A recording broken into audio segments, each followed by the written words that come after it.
एक दिन क्लास में मेरे एक स्टूडेंट ने पूछा कि क्या ट्रेडिंग करना रिस्की होता है। तो मैंने कहा हाँ, ट्रेडिंग करना बहुत रिस्की होता है अगर आप उसके पीछे के मैथमेटिक्स को नहीं समझते हैं। उन्होंने कहा क्या ये बात सच है कि लोगों को जब वो ट्रेड लेते हैं तो ट्रेड लेने के बाद लगातार स्क्रीन के सामने रहना पड़ता है, तो और जब तक मार्केट क्लोज नहीं हो जाता या फिर वो एग्जिट नहीं कर जाते तब तक लगातार उनको स्क्रीन देखते ही रहना पड़ता है? तो आंसर है हाँ, ये सिर्फ उन्हीं लोगों को करना पड़ता है जो मैथमेटिक्स को बहुत अच्छे से नहीं समझते हैं। फिर इसके बाद एक और क्वेश्चन आया कि क्या लोगों को इस बात की टेंशन होती है कि अगले दिन मार्केट में गैप अप हो जाएगा या गैप डाउन हो जाएगा, या मार्केट में अपसाइड डायरेक्शन में एक ब्रेकआउट आ जाएगा, या मार्केट कल क्रैश ही कर जाएगा? क्या ऐसी कोई टेंशन लोगों को होती है? तो आंसर है हाँ, ऐसी टेंशन उन लोगों को होती है जिनको मैथमेटिक्स के बारे में कुछ भी नहीं पता है। अगर कोई मैथमेटिक्स के बारे में थोड़ा सा अगर मैथमेटिक्स का स्टूडेंट बन जाए तो ये सारी प्रॉब्लम दूर हो सकती हैं। जैसे एग्जाम्पल के लिए मार्केट में रिस्क फ्री ट्रेड भी बनाना आसान हो सकता है। एग्जाम्पल के लिए चाहे मार्केट गैप अप हो जाए, चाहे गैप डाउन हो जाए, चाहे क्रैश हो जाए या अपर डायरेक्शन में ब्रेकआउट हो जाए, उसकी कोई भी टेंशन उन लोगों को नहीं होती जिनको मैथमेटिक्स के बारे में थोड़ा अच्छे से जानते हैं या वो उसके स्टूडेंट हैं। और एक और इम्पोर्टेंट बात कि ये जो स्क्रीन टाइम की बात है, स्क्रीन टाइम उन्हीं लोगों के लिए ज़्यादा रहता है जो अपनी ट्रेड के पीछे की मैथमेटिक्स को बहुत अच्छे से नहीं समझते हैं, क्योंकि उनको हर वक्त डर रहता है कि मार्केट में ट्रेड लेने के बाद पता नहीं क्या हो सकता है। अगर मान लो आपको पहले से ही पता है कि आपकी जो ट्रेड है उसमें आपको क्या लॉस होंगे, क्या प्रॉफिट हो सकते हैं, तो फिर इसमें साइकोलॉजिकली अगर हम देखें, मेंटली आप पहले से ही प्रिपेयर हो, तो फिर ट्रेड लेने के बाद घबराहट किस बात की? क्यों आप स्क्रीन को लगातार इस तरह से देखे जा रहे हो कि पता नहीं क्या हो जाएगा? ये सारी चीज़ें उन्हीं लोगों के साथ होती हैं जो उस ट्रेड के मैथमेटिक्स को अच्छे से नहीं समझते हैं। एग्जाम्पल के लिए बीइंग अ मैथमेटिक्स स्टूडेंट, क्योंकि मैं एक मैथ्स का स्टूडेंट हूँ, तो मैं तो चीज़ों को इस तरह से समझने की कोशिश करता हूँ कि मान लो मुझे एक ट्रेड लेनी है, तो उस ट्रेड में मैं कुछ इस तरह से उसको बनाने की कोशिश करूँगा कि वो सबसे पहली चीज़ तो ये हो कि वो एक रिस्क फ्री ट्रेड बन जाए। जब भी एक्सपायरी हो तो वो रिस्क फ्री हो, करेक्ट? इसका मतलब एक्सपायरी वाले दिन मुझे कोई लॉस ना हो। तो मान लो मैंने आज एक ट्रेड ली और पहला दिन है आज, और फिर मान लो एक्सपायरी है 7 दिन बाद या 1 मंथ बाद, करेक्ट? तो पहले दिन एक्सपायरी मान लो अगर इतना दूर है तो पहले दिन ट्रेड लेने के बाद मुझे ये ट्रेड लेने से पहले ही पता चल चुका होगा कि एक्सपायरी वाले दिन क्या होगा, करेक्ट? तो फिर लगातार स्क्रीन देखने की ज़रूरत क्या है? केवल बीच बीच में हो सकता है कि आपको कुछ ट्विक करने पड़ें, लेकिन वो उनमें करने पड़ते हैं जो रिस्क फ्री ट्रेड नहीं होती। एक बार जब आप एक रिस्क फ्री ट्रेड ले लेते हो तब आपको उसके बीच में भी कोई एडजस्टमेंट करने की ज़रूरत नहीं पड़ती है। तो आज हम एक ऐसी ही स्ट्रेटजी के बारे में बात करेंगे जो एक रिस्क फ्री हो एट एक्सपायरी। नंबर 2, वहाँ पर हम जो लॉन्ग वॉलेटिलिटी है, यानी कि वॉलेटिलिटी को हम बाय तो करेंगे लेकिन फ्री ऑफ कॉस्ट करेंगे, और जो गामा पहलवान होता है उसको हम फ्री में अपने काम पर लगाएंगे, उसके लिए हम कुछ पे नहीं करेंगे। गामा हमारे लिए काम तो करेगा लेकिन हम पैसा एक भी खर्च नहीं करेंगे। इन्हीं सब की बातें हम आज की वीडियो में करने वाले हैं। अब एक मैथमेटिक्स का स्टूडेंट मार्केट में लाइव होने से पहले, अपनी ट्रेड को लेने से पहले बहुत सारा होमवर्क पहले से करके रखता है। कैसे? देखो, थोड़ा समझने की कोशिश करते हैं। जैसे मान लो किसी ने लॉन्ग बटरफ्लाई बनाई, लॉन्ग बटरफ्लाई को मान लो मैंने पढ़ा एज अ मैथमेटिक्स स्टूडेंट, मैंने इसको पढ़ा। जब मैंने इसको पढ़ा तो मुझे यहाँ पर एक चीज़ दिखाई दी कि अगर मार्केट साइडवेज हो तब तो ठीक है, यहाँ पर मुझे प्रॉफिट हो रहे होंगे, लेकिन अगर मार्केट में ब्रेकआउट आ जाते हैं तो मुझे लॉस होना स्टार्ट हो जाते हैं। तो फिर मैंने सोचा कि क्यों ना ऐसा किया जाए कि इस ग्राफ को इस तरह से एडजस्ट किया जाए कि यहाँ पर जो ब्रेकआउट जब आए तो उसमें हमें लॉस ना होते हों। हमें इसको एडजस्ट करना स्टार्ट किया। जब हमने इनको एडजस्ट करना स्टार्ट किया तो हमने सोचा कि चलो, अगर हम यहाँ पर लॉन्ग बटरफ्लाई के केस में हम क्या कर रहे हैं, यहाँ पर विंग्स पर बाइंग कर रहे हैं, ठीक है, और सेंटर पर मान लो सेलिंग कर रहे हैं, ठीक है। तो हमने सोचा कि क्यों ना अब ऐसा किया जाए कि यहाँ पर सेंटर पर सेलिंग की जगह बाइंग शुरू कर दी जाए और इधर और उधर सेलिंग शुरू कर दी जाए। तो ये हम सोच रहे हैं एज अ मैथमेटिक्स स्टूडेंट, हम एडजस्टमेंट कर रहे हैं मार्केट के लाइव होने से पहले, करेक्ट? तो हमने जब ऐसा करने की कोशिश की तो फिर रिजल्ट कुछ ऐसे बने कि अगर हमने सेंटर में बाइंग शुरू कर दी और इधर उधर सेलिंग करनी शुरू कर दी, तो अब प्रॉब्लम ये आ गई कि इधर तो ठीक है, हमारा ब्रेकआउट हो जाने पर हमें प्रॉफिट हो रहे थे, लेकिन जो सेंटर वाला पार्ट था वहां पर हमारे लॉस होने स्टार्ट हो गए थे। तो मैं आपसे सभी सब्सक्राइबर से मैं सिर्फ इतनी सी बात कह रहा हूं कि ये जो ग्राफ है, आपका काम है मार्केट के खुलने से पहले या जब भी मार्केट ओपन नहीं, मार्केट क्लोज है, अब उस टाइम आप क्या कर रहे होते हो? तो आंसर, उस टाइम आप मार्केट में अपॉर्चुनिटी बना रहे होते हो या अपॉर्चुनिटी ढूंढ रहे होते हो कि किस तरह से इस ग्राफ को ऐसा एडजस्ट कर दिया जाए कि इस ग्राफ से ये जो रेड कलर है ये यहाँ से हट जाए। क्योंकि एक अल्टीमेटली हमारा टारगेट क्या है? मार्केट में हम क्यों आए हैं? मार्केट में आए हैं पैसा बनाने के लिए। पैसा तभी बनेगा जब लॉस होने की टेंशन ना हो। पहली चीज़ तो आपके दिमाग में कि किसी भी तरह का कोई लॉस ना होता हो और हर तरफ प्रॉफिट होना चाहिए, इधर भी प्रॉफिट, इधर भी प्रॉफिट, हर जगह प्रॉफिट होना चाहिए। यही एक ट्रेडर का काम है। अब लेकिन ट्रेडर ये काम कराएगा किससे? तो आंसर एक टूल से जिसका नाम है मैथ्स। तो वो मैथ्स आप लगाओ और इस ग्राफ को कन्वर्ट कर दो एक ऐसे ग्राफ में जिसमें या सिर्फ प्रॉफिट हो और लॉस जीरो हो। तो ऐसा जब हमने करने की कोशिश की तो हमारा ग्राफ कुछ इस तरह का दिखाई देगा। कैसा दिखाई देगा?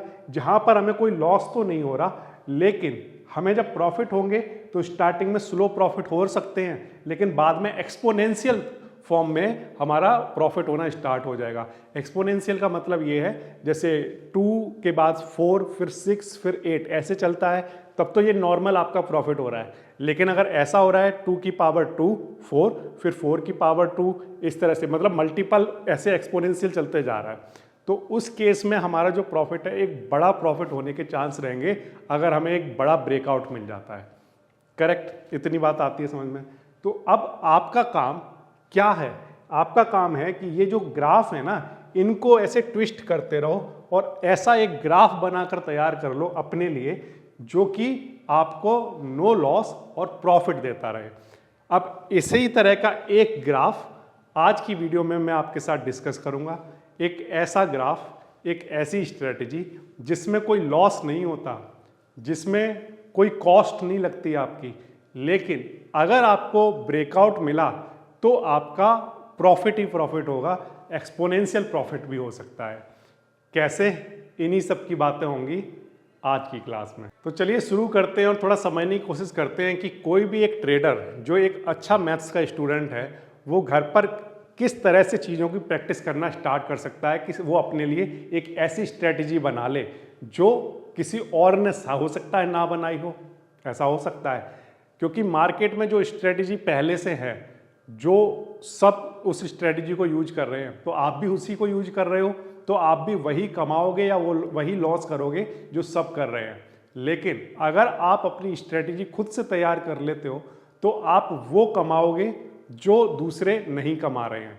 और ऑफ कोर्स जब आप अपने लिए स्ट्रेटजी तैयार करोगे तो एक ऐसी स्ट्रेटजी तैयार करोगे जिसमें लॉस ना हो, तो ऑफ कोर्स आप बाकी सब लॉस कर रहे होंगे, हो सकता है किसी भी स्ट्रेटजी के साथ, लेकिन आपकी स्ट्रेटजी में आपको कोई लॉस नहीं हो रहा होगा। तो कैसे कर सकते हैं, किस तरह से घर पर बैठकर आप इन चीज़ों को ट्विक कर सकते हो, वो मैं आपको करके दिखाता हूँ। तो मान लो हम लोग बात करते हैं सबसे पहले बटरफ्लाई की। ठीक है, बटरफ्लाई का हमारा सीरीज चल रहा है, तो हमने लॉन्ग बटरफ्लाई समझ लिया, शॉर्ट बटरफ्लाई समझ लिया। अब बटरफ्लाई को एक बार फटाफट से रिवाइज करते हैं कि एक नॉर्मल ट्रेडर उसको कैसे देख रहा है और एक मैथमेटिक्स का स्टूडेंट उसे कैसे देख रहा है। एक बटरफ्लाई कैसे बनाई जाती है? तो आंसर है यहाँ पर रेशियो होता है 1:2 और 1 का, 1:1 का रेशियो चलता है। करेक्ट? यहाँ पर बाइंग और सेलिंग के बेसिस पर जो बटरफ्लाई होते हैं उनके नाम अलग अलग हो जाते हैं। फॉर एग्जाम्पल जैसे मान लो अगर मैं बात करूं, अगर यहाँ पर सेंटर पर हमने 2 सेलिंग की है और विंग्स पर हमने बाइंग की है, ठीक है, तो उस केस में हम कहते हैं कि ये क्या है? लॉन्ग बटरफ्लाई है। अगर मान लो हमने सेंटर पर बाइंग की है और लेफ्ट और राइट साइड में सेलिंग की है, यानी विंग्स पर हमने सेलिंग की है, तो हम इसको कहते हैं शॉर्ट बटरफ्लाई। अब लेकिन शॉर्ट बटरफ्लाई के साथ प्रॉब्लम ये थी कि जब आप इसका ग्राफ देखते हो तो इसके ग्राफ में ये वाली प्रॉब्लम आ रही थी कि यहाँ पर सेंटर पर हमें लॉस होने स्टार्ट हो जाते हैं, या लॉस होगा अगर मार्केट साइडवेज हो गया। तो हमने इसको ख़त्म करने के लिए हमने ये सोचा कि क्यों ना अपनी पोजीशन को इस तरह से हैज कर दिया जाए कि ये वाले लॉस वाला पार्ट ख़त्म हो जाए। करेक्ट? तो ऐसा करने के लिए हमने क्या किया, घर पर एक प्रैक्टिस स्टार्ट की। क्या हमने कहा, शॉर्ट बटरफ्लाई तो वो रहेगी, जो है वो वही रहेगी, बट उसकी हैजिंग करनी है। करेक्ट, ओके कराइए। तो देखो शॉर्ट बटरफ्लाई में हमने क्या किया, 1 सेल था वो अभी भी है, 2 बाइंग होती हैं अभी भी है, 1 सेल अभी भी है। ये इतना पार्ट तो अभी भी पूरा शॉर्ट बटरफ्लाई वाला है, लेकिन हमने अपनी तरफ से एक हैजिंग करने के लिए एक बाय वाली स्ट्राइक और बना दी। करेक्ट, अब जो रेशियो है वो अब क्या बन गया, तो आंसर 1:2:1। इतना तो शॉर्ट बटरफ्लाई के लिए होता था, अब लेकिन हमने यहां पर एक पार्ट और बढ़ा दिया है, एक हमने बाइंग और बढ़ा दी। करेक्ट, इतनी बात आ गई आपको समझ में। अच्छा, तो अब बेसिकली हमारे पास यहां पर बॉडी है। करेक्ट, यहां पर हमारे पास विंग्स हैं, यहां पर विंग्स हैं, और यहां पर हमने हैजिंग कर दी है। करेक्ट, यहां तक बात आ गई समझ में। अब इधर वाली साइड में आपको ज्यादा चीजें दिखाई दे रही हैं, इधर वाली साइड में कम दिखाई दे रही हैं। तो देखने में ये कुछ ऐसा लग सकता है कि ये तो पूरा इतना बड़ा वाला पार्ट है, लेकिन ये वाला पार्ट छोटा है। करेक्ट, क्योंकि इधर वाली साइड में एक ही चीज है बॉडी के इधर। करेक्ट, ये सिर्फ इधर ही है, लेकिन इधर ये बड़ा हो चुका है क्योंकि यहाँ पर 2 चीजें हैं इसके इस साइड में। तो इसलिए जब आप देखोगे तो देखने में कुछ ऐसा लगेगा कि ये, जब आप इसको ऐसे देखोगे तो ये क्या बन रहा है, तो आंसर है कि ऐसा लग रहा है देखने में कि ये वाली साइड जो है वो क्या है, ब्रोक हो चुकी है। तो इसलिए इसका नाम हम रख सकते हैं broken wing short butterfly. Clear है, बात समझ आती है आपको? ठीक, अच्छा, लेकिन हालांकि इसका नाम इसलिए नहीं रखा गया है कि ब्रोकन विंग शॉर्ट बटरफ्लाई, क्योंकि ये एक साइड ज़्यादा है एक साइड कम है। अभी मैं बताऊंगा कि ऐसा इसका नाम क्यों रखा गया। तो हम short broken wing short butterfly कैसे बनाते हैं एक बार फिर से। तो आंसर है, हम एक सेलिंग करेंगे, 2 बाइंग, एक सेलिंग। ये तो हमारा हो ही गया शॉर्ट बटरफ्लाई, बट हम इसमें एक एडिशनल बाइंग जोड़ देंगे। ये सारे ऑप्शंस जो भी लेंगे वो सब के सब या तो कॉल होंगे या सब के सब पुट होंगे। करेक्ट, और सब के सब ऑप्शंस जो भी होंगे वो सब क्या होंगे, सेम एक्सपायरी वाले होंगे। बस इस बात का हमें ध्यान रखना होगा। ओके, अब चलो करना स्टार्ट करते हैं। तो जो मैंने आपको बोला कि आप क्या करोगे, ऑप्शन चेन को आपने ओपन किया, ओपन करने के बाद आपके पास डिफरेंट स्ट्राइक्स आपको दिखाई दी, अब उसमें डिफरेंट प्राइस भी आपको दिखाई दिए। अब आपका मेन काम क्या है, तो आंसर हमारा मेन काम ये है कि हम अपनी कॉस्ट को 0 कॉस्ट बनाएं। क्या मतलब है सर इस बात का? इस बात का मतलब ये है कि देखो, जब आपने लॉन्ग बटरफ्लाई की बात की थी, ठीक है, तो लॉन्ग बटरफ्लाई में आप किस में चल रहे थे, नेट डेबिट में। ध्यान रखना इस बात को, किस में चल रहे थे, नेट डेबिट हो रहा था। आप उस वाली वीडियो को देखोगे तो आपको नेट डेबिट था 50 रुपीज का। करेक्ट, तो आपको 50 रुपीज के यहाँ पर लॉस होना स्टार्ट हो जाते थे एक पर्टिकुलर स्ट्राइक के बाद। सही है, ये नेट डेबिट था, पैसा तो लग ही रहा था हमारी जेब से कुछ ना कुछ। फिर जब हमने शॉर्ट बटरफ्लाई बनाई तो हमारे पास कुछ नेट क्रेडिट आ गया। अब जब हमारे पास नेट क्रेडिट आया था तो वो हमने देखा कि वो था 50 रुपीज का, ठीक है, प्लस 50 था। अब ये जब क्रेडिट आ गया, क्रेडिट आने के बाद भी हमने देखा कि यहाँ पर कुछ लॉस होते हैं। तो इसका मतलब ये है कि डेबिट हो चाहे क्रेडिट हो, दोनों केस में लॉस होने के चांस रहेंगे। अब एज अ मैथमेटिक्स स्टूडेंट आप ये सोच रहे हो कि डेबिट करता हूं तब भी लॉस होते हैं कहीं ना कहीं, अगर मैं क्रेडिट में आ जाता हूं अपनी पोजीशन में तब भी कहीं ना कहीं लॉस होते हैं। तो ऐसा क्या किया जाए कि ना तो लॉस होना बंद हो जाए, लॉस 0 हो जाए। ऐसा कब हो सकता है?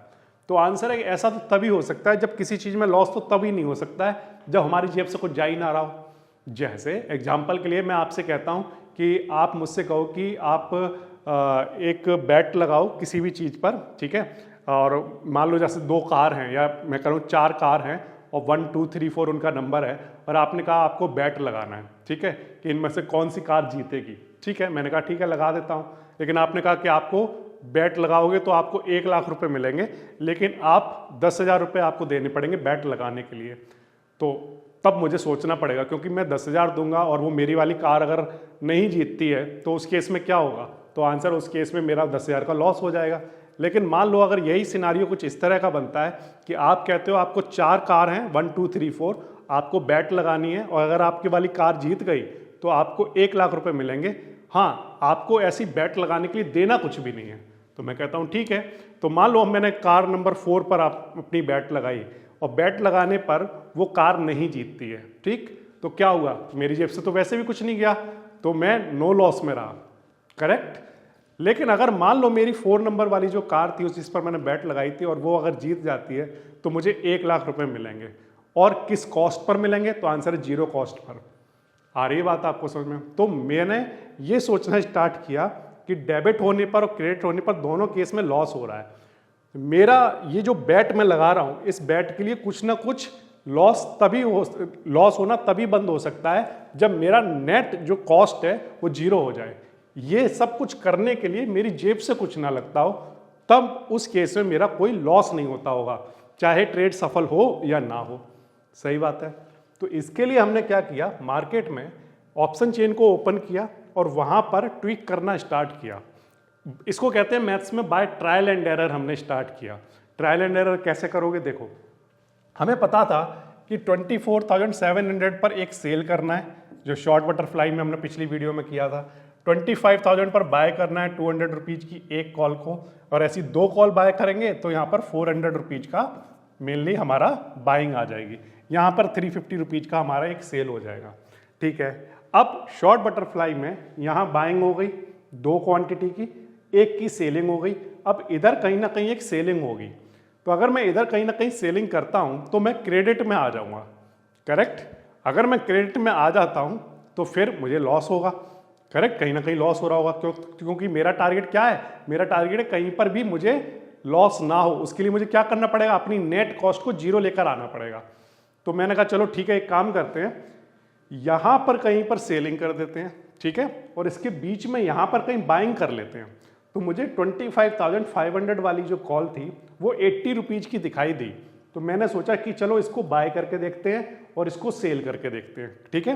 तो अब इस केस में जो मेरी टोटल बाइंग बनी वो कितनी बनी, तो आंसर है 400 रुपीज की बाइंग यहाँ पर की है आपने और 80 रुपीज की यहाँ पर की है, तो टोटल बाइंग आपकी 480 रुपीज की है।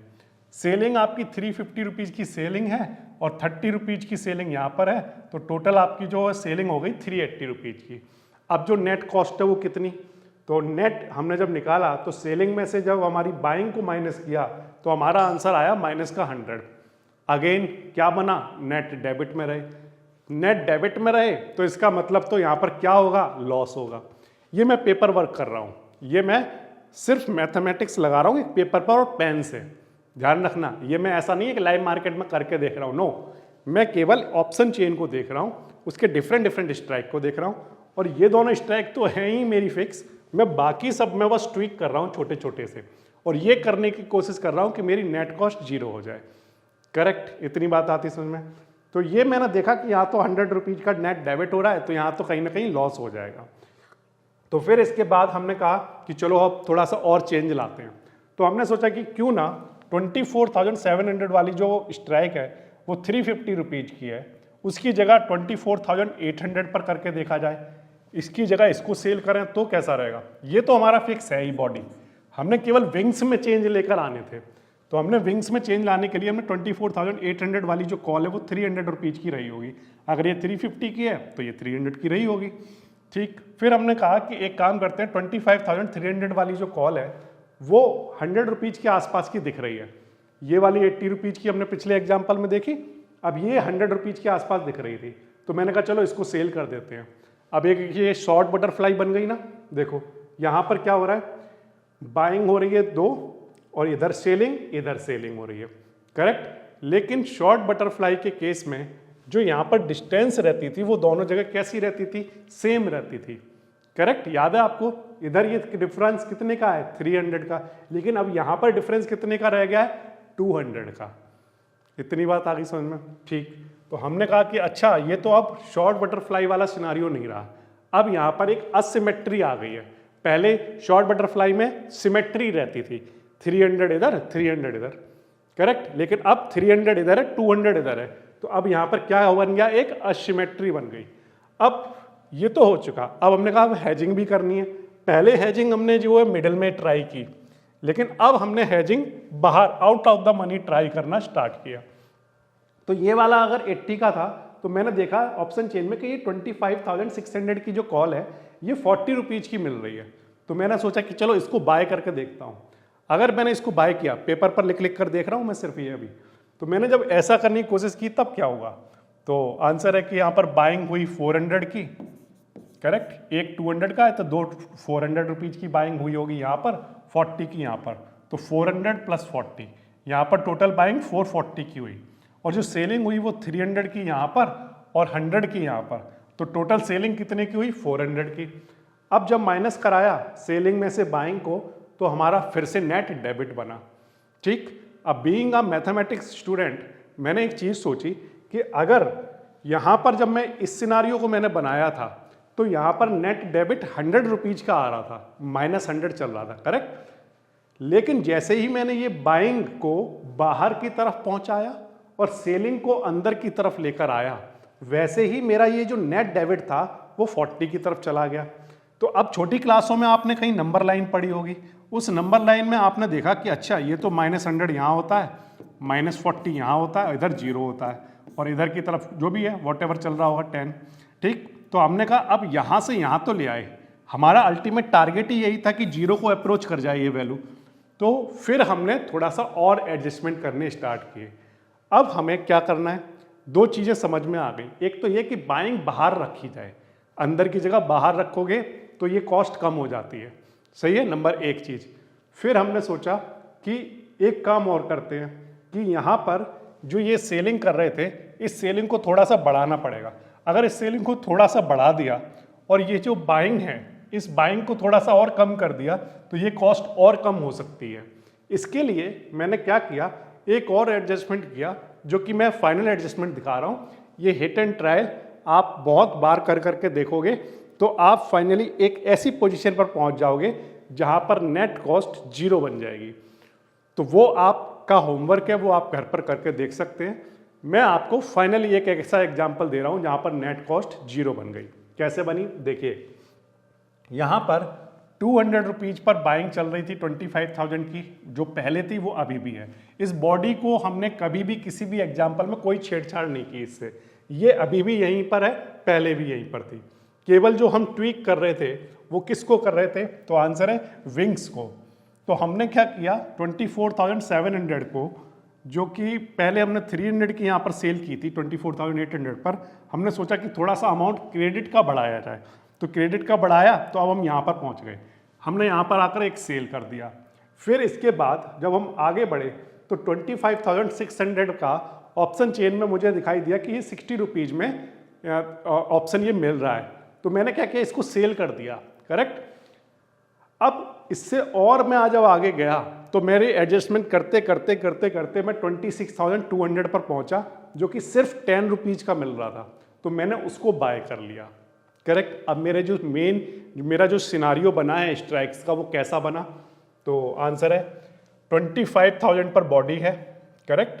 यहाँ पर ये वाला जो बिंग है वो 24,700 पर है, 350 रुपीज़ का सेल किया है, और एक विंग इधर बनाया गया है 25,600 पर, जिसको सेल किया है 60 रुपीज़ में, करेक्ट। इस पोजीशन को हैज करने के लिए हमने 26,200 की एक स्ट्राइक को बाय किया है 10 रुपीज़ में।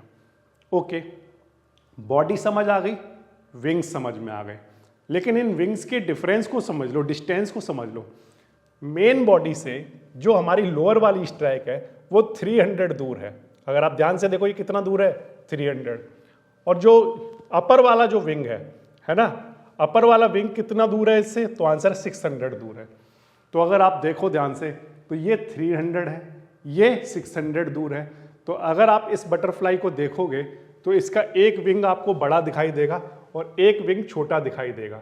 इसीलिए इस बटरफ्लाई का नाम ब्रोकन विंग बटरफ्लाई रखा गया। क्लियर हो गई बात आपको, क्योंकि यहाँ पर असिमेट्री है। जबकि लॉन्ग बटरफ्लाई और शॉर्ट बटरफ्लाई जब आपने देखा था तो वहाँ पर हमने दोनों साइड के जो डिफरेंस थे वो सेम रखे थे, वहाँ पर सिमेट्रिकल थे, यहाँ पर असिमेट्रिकल है। क्लियर है, असिमेट्रिकल होने की वजह से ही इसका नाम ब्रोकन विंग रखा गया। ये बात समझ आती है, ठीक। अब जब ये सिनारियो बन गया तो अब देखते हैं कि नेट कॉस्ट क्या बनेगी। तो उसके लिए आपको क्या करना है, बाइंग को देख लो, पहले सेलिंग को देख लेते हैं। चलिए, तो हमारे पास सेलिंग एक तो 350 रुपीज़ की हुई है और 60 रुपीज़ की हुई है, तो 350 प्लस 60, इतना अमाउंट हमारे अकाउंट में क्रेडिट होगा, सही है। अब इसको बाय करने के लिए क्या चाहिए होगा, तो तो आंसर है एक कॉल 200 की है, तो ऐसी 2 कॉल कितने की आएंगी 400 की। और 10 रुपीज का हमने एक ये out of the money, deep out of the money by कर लिया है, तो अब इसका भी कॉस्ट हमारे पास कितना आ गया 410। तो इतना हमारे अकाउंट से क्रेडिट होगा, इतना हमारे अकाउंट से डेबिट होगा। तो अगर इसको मैं इस पोजीशन को बनाता हूं तो नेट कॉस्ट कितनी लगेगी, तो आंसर है 0। अब क्योंकि नेट कॉस्ट 0 लगी है, तो अब मैं अगर इस पर दाव लगाता हूं मार्केट में ले जाकर इस पोजीशन पर, तो क्योंकि मेरी जेब से कुछ नहीं जा रहा, तो अब मार्केट में कुछ भी हो जाए मेरा रिस्क क्या रहेगा, तो आंसर है 0। क्योंकि रिस्क जो होता है वो डेबिट का होगा या क्रेडिट का होगा। जो पैसा मेरे अकाउंट में आ गया वो मेरी जेब से चला जाए तो लॉस हो गया, है ना, और जो डेबिट हो चुका था वो वहीं रह जाए तब भी क्या हो गया, लॉस हो गया।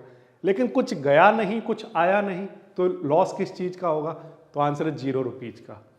ये बात आई आपको समझ में, इसीलिए यहाँ पर 0 रिस्क लिखा हुआ है, ये समझ आया। लेकिन ये 0 रिस्क तभी बनेगा जब नेट कॉस्ट यहाँ पर क्या बनेगी 0। अगर आप ये सिनारियो नहीं बना पाए, अगर आप अपनी नेट कॉस्ट 0 नहीं कर पाए, तो ऑफ कोर्स यहाँ पर अगर आप इसको थोड़ा सा पास में भी लेकर आए, मान लो मैं कहता हूँ नेट कॉस्ट आपकी 2 रुपीज आ रही है, तो वो 2 रुपीज आपके लॉस हो सकते हैं, क्योंकि वो गए होंगे या आए होंगे। या तो 2 रुपीज आपका डेबिट दिखा रहा होगा या 2 रुपीज आपका क्रेडिट दिखा रहा होगा, तो वही आपका लॉस हो सकता है। लेकिन आप कोशिश करिए कि आप इन स्ट्राइक को इस तरह से एडजस्ट करो कि सच दैट इनकी कॉस्ट क्या हो जाए, 0 हो जाए। ये समझ आया, ठीक। अब इसका ग्राफ कैसा दिखेगा, तो आंसर है कि यहाँ पर एक तो हमें कोई लॉस नहीं हो रहा, ठीक है, लॉस नहीं हो रहा, तो ये ऐसा बना दिया मैंने, करेक्ट। और फिर इसके बाद इसमें होगा मुझे प्रॉफिट, बहुत ज़बरदस्त तरीके से प्रॉफिट होगा, वो मैं आपको दिखाऊंगा अभी कैसे। तो फिर इसके बाद ये ऊपर की तरफ जाएगा ग्राफ, तो इसका ग्राफ ऐसा दिखाई देगा। इसीलिए इस बटरफ्लाई का नाम नो लॉस बटरफ्लाई रखा गया है। इसको नो लॉस शॉर्ट बटरफ्लाई भी कहते हैं, इसको ब्रोकन विंग शॉर्ट बटरफ्लाई भी कहते हैं। इसके मार्केट में डिफरेंट नाम है, लेकिन कॉन्सेप्ट एक ही है, नेट कॉस्ट को 0 करना। तो एज अ मैथमेटिक्स स्टूडेंट आप ये काम घर पर कर सकते हो, और जब ये आपका बनता हुआ दिखे सिनारियो, क्योंकि आप कई बार घर पर बनाओगे लेकिन लाइव मार्केट में जाओगे तो प्राइस तेजी से चेंज हो रहा होता है, ये बात ध्यान रखना। तो वहाँ पर आप जब ऑर्डर प्लेस करोगे, तो जब आप बहुत सारी प्रैक्टिस कर चुके होगे तो आपको फटाफट मैथ करना आना चाहिए। अगर आप फटाफट से मैथ कर लेते हो, तब आप जब इस पोजीशन को बना लोगे, तब वहाँ पर पे ऑफ कैसे दिखाई देंगे, मैं आपको वो दिखाता हूँ। नंबर 1, ब्रोकन विंग बटरफ्लाई को बनाने के लिए पहले तो हमें ये देखना पड़ेगा कि कितना इन्वेस्टमेंट चाहिए। मार्जिन तो रिक्वायरमेंट है ही, चाहे हमारी जेब से कुछ ना जा रहा हो, 0 कॉस्ट क्यों ना हो, लेकिन मार्जिन तो चाहिए ना। इन सारी स्ट्राइक को परचेज और सेल करना है तो कुछ ना कुछ मार्जिन चाहिए। कितना मार्जिन चाहिए होगा, तो आंसर है कि मैं आपको पिछली क्लासों में दिखा चुका हूँ कि लॉन्ग बटरफ्लाई में और शॉर्ट बटरफ्लाई में किस तरह से एक बास्केट बना ली जाती है अपनी पोजीशन के अकॉर्डिंग। तो जैसे मैंने आपको पोजीशन दिखाई है कि एक एट द मनी पर कुछ बाय करना है, ठीक है, तो एट द मनी मैंने यहाँ पर ले लिया है, ये बाइंग हो गई है। यहाँ पर मैंने 2 क्वांटिटी इसकी बाइंग की हैं, करेक्ट। फिर इसके बाद इससे नीचे वाली स्ट्राइक पर हमने यहाँ पर एक सेलिंग भी कर रखी है ये, और फिर इसके बाद यहाँ पर एक जो अपर वाली स्ट्राइक है वहाँ पर एक सेलिंग की है, करेक्ट। और फिर इसके बाद हमने कहीं दूर पर बाइंग की है। ये जो मैंने बाइंग और सेलिंग की है, इस बात का ध्यान रखना, ये मैंने बिल्कुल इसी एग्जाम्पल के थ्रू की है। मतलब ये कि देखो एट द मनी जहाँ भी था निफ्टी, वहाँ से 300 नीचे मैंने एक सेल किया है, 600 ऊपर एक मैंने सेल किया है, और वहाँ से भी 600 ऊपर एक बाय किया है। तो अगर आप यहाँ पर देखो तो ये जो मैंने बास्केट बनाई है, इसमें मेरा जो एट द मनी है वो कहाँ पर है, तो आंसर मेरा एट द मनी ये है, ठीक है, एट द मनी। यहाँ पर मैंने क्या की है, 2 बाइंग की हैं, करेक्ट। फिर इसके बाद यहाँ पर इससे नीचे वाली स्ट्राइक 300 दूर पर लेकर जाता हूँ इसको, ये 300 दूर वाली यहाँ पर आ गई, ठीक। अब 300 दूर वाली ये वाली जो स्ट्राइक है, इस स्ट्राइक को हमने सेल किया है। इसको थोड़ा सा ऊपर ले जाने की कोशिश करता हूँ, या फिर आपको वैसे भी समझ आ रहा होगा कि 25,800 में से 300 माइनस करा दो तो ये वाली स्ट्राइक सेल कर दी, और इसमें 600 प्लस करा दो तो ये वाली सेल कर दी, फिर इसमें भी 600 प्लस करा दो तो यहाँ पर बाइंग कर लिया, करेक्ट। अब यहाँ पर जो नेट हमारी जो कॉस्ट बन रही है, जो मार्जिन रिक्वायरमेंट है, वो 82,542 की बन रही है। और जो यहाँ पर नेट मार्जिन रिक्वायरमेंट है वो कितना है 1,08,504 का, ठीक है। ये अब यहाँ पर एक चीज़ और थोड़ा सा करके देख लेना कि यहाँ पर अगर बाइंग को अगर आप ऊपर रख लेते हो तो जो 1,08,000 दिखा रहा है वो उससे भी कम हो जाता है, 1,07,000 के आसपास रह जाएगा। और यहाँ पर जो मार्जिन रिक्वायरमेंट है वो भी थोड़ी सी आपकी कम हो जाती है, 82,000 के आसपास रह जाएगी। तो ये आपको स्ट्राइक तो वही बाइंग और सेलिंग करनी है, लेकिन बास्केट जब आप बनाओगे तो बाइंग को ऊपर और सेलिंग को नीचे रखना है, बस इतना तो ध्यान रखना है। इससे जो मार्जिन रिक्वायरमेंट है वो कम हो जाती है, ठीक है। इतनी बात समझ आती है। तो मैं यहाँ पर नोट कर लेता हूँ कि इसके लिए मार्जिन रिक्वायरमेंट 1,07,000 के आसपास है, ठीक है। ये रिक्वायरमेंट लिख रहा हूँ मैं, ये बात आप ध्यान रखना कि इसको बनाने के लिए जो कॉस्ट लगेगी वो 82,000 के आसपास है। तो यहाँ पर 1,08,000 लिख देते हैं। ओके, इतनी बात समझ आ गई। ये तो बात हो गई किसकी, इन्वेस्टमेंट, इतना लगेगा, ठीक है। प्रॉफिट कितना हो सकता है, तो आंसर है अनलिमिटेड प्रॉफिट हो सकता है। कैसे होगा वो थोड़ा अभी समझने की कोशिश करेंगे। अगर ब्रेकआउट हो गया मार्केट में तो मार्केट इसको अनलिमिटेड प्रॉफिट देगा। रिस्क कितना है इस पोजीशन में, तो आंसर है 0 रिस्क है, क्योंकि कोई कॉस्ट इन्वॉल्व नहीं है, तो इसलिए 0 रिस्क है। तो अगर इसका रिस्क और रिवॉर्ड रेशियो देखोगे आप तो रिस्क तो 0 का है, लेकिन अगर आपको ब्रेकआउट मिला तो आपका प्रॉफिट अनलिमिटेड हो सकता है। तो यहाँ पर ये जो रिस्क रिवॉर्ड बनेगा वो 0 से अनलिमिटेड का बनेगा, ठीक है। तो इससे बेस्ट और क्या हो सकता है मार्केट में, अब आपको ये सोचना है। सबसे बेस्ट यहाँ पर आपके सामने दिख रहा है 0 रिस्क और अनलिमिटेड रिवॉर्ड, ये आपका रिस्क रिवॉर्ड रेशियो है। अब बात करें कि ब्रेक इवन डाउन साइड में किधर होंगे, तो आंसर है नीचे की साइड में कोई ब्रेक इवन नहीं होंगे और अपर वाली साइड में भी कोई ब्रेक इवन नहीं होंगे। नीचे वाली साइड में कोई ब्रेक इवन क्यों नहीं होंगे, तो आंसर है वहाँ पर नीचे कुछ लॉस ही नहीं हो रहा है, डाउन साइड में कोई लॉस ही नहीं हो रहा है, तो वहाँ पर ब्रेक इवन कुछ होगा नहीं। ये बात ध्यान रखना, ठीक। तो अच्छा, हमारा जो ब्रेक इवन अपसाइड की अगर हम बात करें तो अपसाइड में भी कोई ब्रेक इवन नहीं होगा। क्यों, ऐसा क्यों है, तो उसको थोड़ा समझने की कोशिश करो। 26,200 पर आपने बाइंग कर रखी है, ध्यान रखना। तो अगर मार्केट यहाँ पर ब्रेकआउट देता है तो ब्रेकआउट देने के केस में आपकी यहाँ वाली बाइंग आपको प्रॉफिट दे रही होगी, करेक्ट। ये वाली जो सेल है ये आपको लॉस देगी और ये वाली सेल भी आपको लॉस देगी, सही है। अब यहाँ पर 2 जगह सेलिंग है, 2 लॉट की मैं कहूँ सेलिंग है और 2 लॉट की बाइंग है। तो बाइंग और सेल के जो प्रॉफिट है ना, वो प्रॉफिट और लॉस है वो एक दूसरे को ऑफसेट करते रहेंगे। लेकिन ये वाली जो आपने हैज वाली जो कॉल बाइंग कर रखी है ये आपको प्रॉफिट दे रही होगी।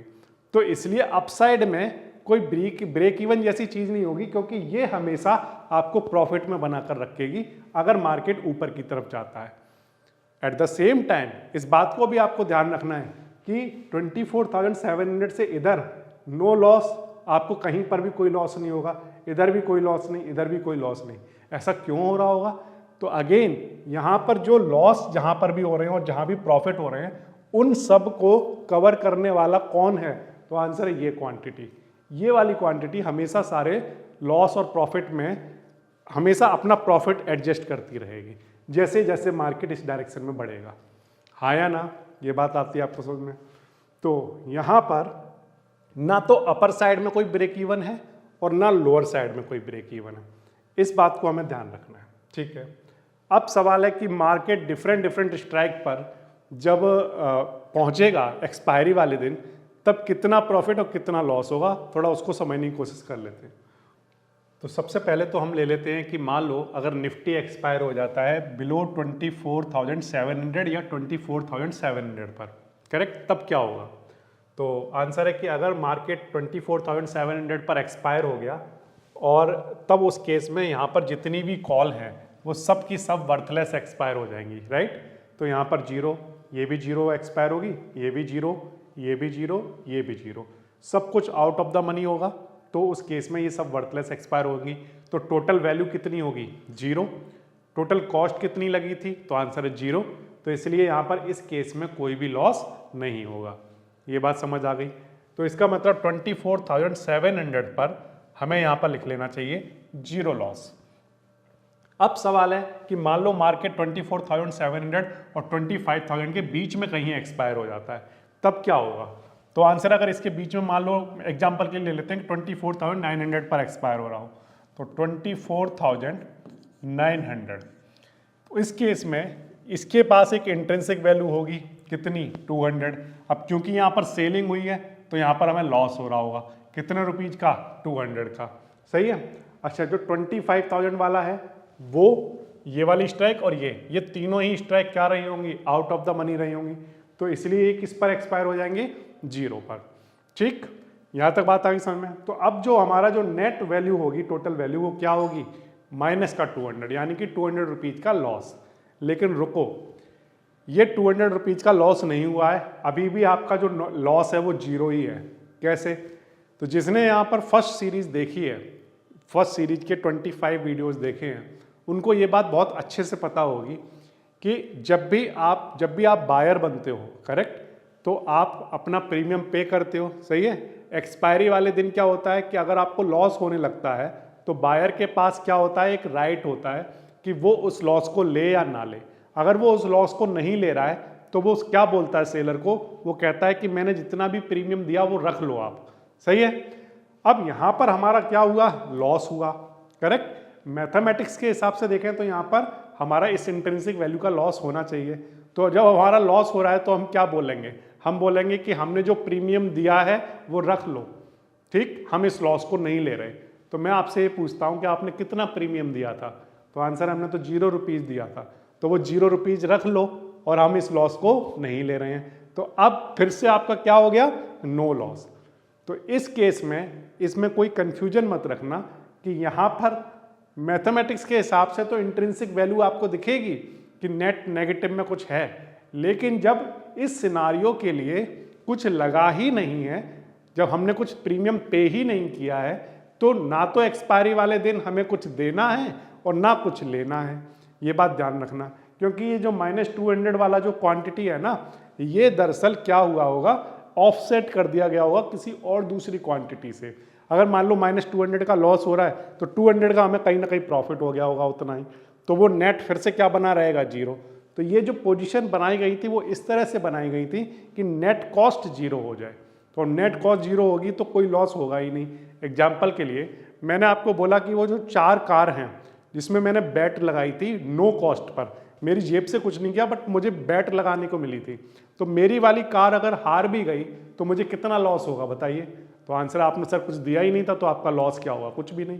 एग्जैक्टली सेम सिनारियो यहाँ पर है कि पेपर पर तो दिख रहा है कि 200 रुपीज का लॉस हो रहा है, ठीक है, कार मेरी 4 नंबर वाली कार हार चुकी है, लेकिन मेरा लॉस कितना हुआ, तो आंसर कुछ भी नहीं हुआ। क्यों, क्योंकि कुछ प्रीमियम पे ही नहीं किया था। तो अगर मान लो 200 का लॉस दिखा भी रहा होगा तो मैं कहूँगा कि मैंने जो प्रीमियम पे किया है वो रख लो, अब मैंने तो प्रीमियम पे ही नहीं किया है, करेक्ट। तो अब उस केस में यहाँ पर 0 लॉस 0 प्रॉफिट होगा, ठीक। ध्यान रखना, प्रीमियम जो हैं वो एक्सपायरी वाले दिन कुछ पे नहीं करने होते हैं, प्रीमियम पहले दिन पे करने होते हैं, वो हम कर चुके, कितना, 0। तो एक्सपायरी वाले दिन अब हमें कुछ भी नहीं देना होता है, ये बात ध्यान रखना है। तो एज अ बायर इसको ऐसे देखना कि पहले दिन आपने 100 रुपये का प्रीमियम दिया और अगर आपको लॉस लगा कि आपको लॉस हो रहा है तो आप कहते हो कि मेरे 100 रख लो, करेक्ट। लेकिन जब आपने 0 रुपीज़ दिए हैं, करेक्ट, सेम इसी तरह से अगर आपको वहाँ पर लॉस रख रहा है, दिख रहा है वहाँ पर, तो आप कहोगे कि मेरा जो भी मैंने पैसे दिए थे वो रख लो। तो आपने 0 दिए थे वो 0 रख लो, आप लॉस लोगे नहीं, ये बात ध्यान रखना। तो ये बिल्कुल उसी तरह से है। आई होप आपको समझ में आ गई होगी बात कि जब आप नो कॉस्ट पर कोई भी काम करते हो तो वहाँ पर जो लॉस होते हैं वो रियल लॉस नहीं होंगे, क्योंकि आपकी जेब से कुछ भी नहीं लगा। तो इसलिए अगेन फिर ये कौन सा सिनारियो बना, नो लॉस वाला सिनारियो बना। फिर मान लेते हैं कि चलो अब यहाँ पर कोई लॉस नहीं, क्योंकि कोई कॉस्ट ही नहीं लगी थी, यहाँ पर भी कोई लॉस नहीं, चाहे वो दिखा क्यों ना रहा हो, हमारी जेब से तो कुछ गया नहीं है, तो वहाँ पर मेरी वाली कार हार भी गई हो तब भी कोई दिक्कत नहीं, 0 कॉस्ट। फिर इसके बाद अगर मान लो निफ्टी 25,000 पर एक्सपायर हो जाए तब क्या होगा, तो आंसर है कि ये वाली जो स्ट्राइक है ये इससे कितना दूर है, तो आंसर है 300 दूर है, तो इस पर लॉस हो रहा होगा 300 रुपीज का, करेक्ट। बाकी की जो सारी स्ट्राइक है ये तीनों वर्थलेस एक्सपायर हो जाएंगी, तो इसलिए यहाँ पर जो नेट टोटल लॉस दिखेगा वो कितना, -300। लेकिन एक्सपायरी वाले दिन जब आप आपका जो प्रॉफिट और लॉस वाली स्क्रीन देखोगे तो वहाँ पर आपको 0 दिखाई देगा, 300 नहीं दिखाई देगा, क्योंकि ये मैथमेटिकली 300 पेपर पर दिख रहा है, लेकिन क्योंकि आप पहले ही जो प्रीमियम है वो पहले ही दिन ले लिया जाता है, बाद वाले दिन कुछ लेने के लिए नहीं छोड़ते हैं, तो पहले ही दिन जो कुछ होना था, देना था और लेना था वो हो चुका। अब क्योंकि हमारा जितना हमने दिया है उतना ही हमने एट द सेम टाइम लिया भी है, तो इसलिए एक्सपायरी वाले दिन हमें कुछ लेना देना नहीं पड़ेगा। तो इसलिए नेट कॉस्ट यहाँ पर क्या है, 0 है, हमारी स्टार्टिंग से 0 चल रही है। तो अब यहाँ पर चाहे ये कुछ भी दिखाए, यहाँ पर हमें क्या होगा, नो लॉस, हमारी जेब से कुछ भी नहीं गया, चाहे हमारी कार कितनी भी बार हार जाए। करेक्ट।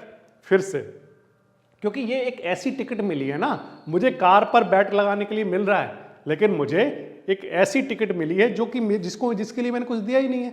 अब चाहे मैं कितनी भी बार बैट लगाऊं उस पर, हर बार हारती रहे, क्या ही फर्क पड़ता है, मेरी जेब से तो कुछ नहीं जा रहा है। ठीक। अच्छा, इसके बाद नेक्स्ट, अगर मान लो निफ्टी 25,000 से 25,600 के बीच में कहीं एक्सपायर हो जाए, जैसे मान लो 25,300 पर कहीं एक्सपायर हो जाए, तब क्या होगा? तो आंसर है कि ये वाली जो स्ट्राइक है ये इससे कितना दूर है, तो आंसर है 600 दूर है इससे, तो इसलिए यहाँ पर 600 का लॉस होगा क्योंकि यहाँ सेलिंग की गई थी। करेक्ट। 25,000 कितना दूर है, तो आंसर 300 दूर है, लेकिन यहाँ पर दो बाइंग की गई हैं, तो एक पर 300 का प्रॉफिट है, तो 2 पर कितने का हो रहा होगा, 600 का हो रहा होगा। बाकी का सब क्या है, आउट ऑफ द मनी है, तो क्या हो जाएगा, 0 पर वर्थलेस एक्सपायर हो जाएगा। करेक्ट। तो अब यहाँ पर -600 + 600, फिर से क्या हुआ, नो लॉस।